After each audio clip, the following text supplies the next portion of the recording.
तुमच्या जेवणाची लज्जत स्वादच्या जायकेदार मसाल्यांसोबत, स्वाद कांदा लसूण चटणी, खरडा चिकन, मटन मसाला, पांढरा रस्सा मसाला, स्वाद बिर्याणी मसाला यासह 105 प्रकारचे मसाले। स्वाद मसाले आता सर्वत्र उपलब्ध। आजच जवळच्या दुकानदाराकडून हक्काने मागून घ्या।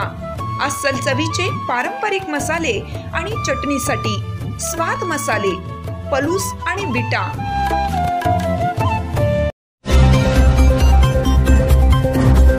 खासदार धैर्यशील माने यांच्या हस्ते वाळव्यात खो खो स्पर्धेचे उद्घाटन। वाळवा येथे शिवसेना नेते खासदार धैर्यशील माने यांच्या शुभ हस्ते स्वर्गीय अरुणभैया नायकवडी युवा मंच वाळवा व the amateur kho kho association Sangli यांच्या संयुक्त विद्यमाने स्वर्गीय अरुणभैया नायकवडी स्मृती चषक खो खो स्पर्धेचे उद्घाटन करण्यात आलं। इस्लामपूर विधानसभा मतदारसंघ शिवसेना प्रभारी गौरव नायकवडी यांच्या उपस्थितीत हा सोहळा पार पडला। हुतात्मा किसन आहिर विद्यालय क्रीडांगण वाळवा येथे पुरुष महिला जिल्हा अजिंक्यपद व निवड चाचणी खो खो स्पर्धा 2 दिवस पार पडत आहेत। ह्या ग्राउंडचं दादा वैशिष्ट्य एक सांगतो की अण्णांच्या आई त्या सुद्धा खो खोला बरोबर म्हणजे ट्रॅक्टर मधून जायचे टॉयलेटनं सगळ्या मुला मुलींना घेऊन आणि इथनं कारखान्यावरून जेवण बांधून घेऊन बरोबर जायच्या। अण्णांनी खो खो मध्ये सगळ्या माणसांना इथल्या वाळव्याचा सपोर्ट केला।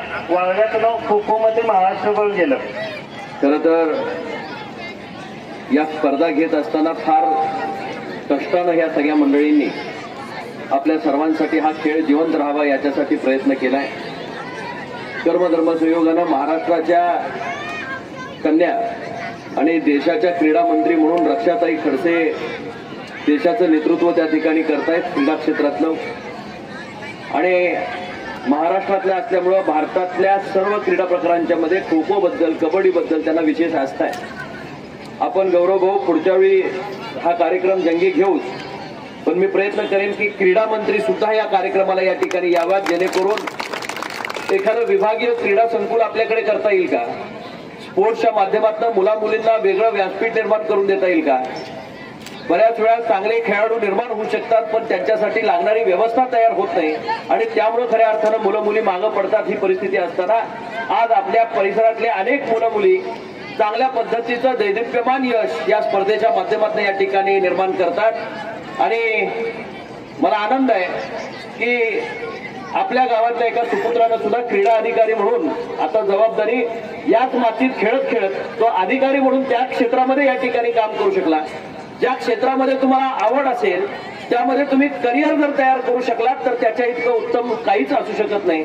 आणि म्हणून क्रीडा क्षेत्रामध्ये काम करणाऱ्या मुला मुलींच्यासाठी म्हणून मी स्वतः ज्यावेळी पहिल्यांदा खासदार म्हणून आपण सर्वांनी मला निर्वाचित केलं त्यावेळी लोकसभेमधलं पहिलं संसदेतलं भाषण होतं ते युवा आणि क्रीडा ह्या विषयावरच मी त्या ठिकाणी बोललो होतो। आणि मला आनंद आहे की आज इचलकरंजीमध्ये त्या ठिकाणी स्पर्धा 23 पासून 27 पर्यंत मोठ्या प्रमाणात राज्यस्तरीय स्पर्धा आमच्याकडे त्या ठिकाणी होत आहेत। उद्याच्या काळामध्ये या सगळ्या क्रीडा प्रकारामध्ये आपल्या सर्व लोकांना ताकद देण्याचं काम मी खासदार म्हणून निश्चितपणे करेन।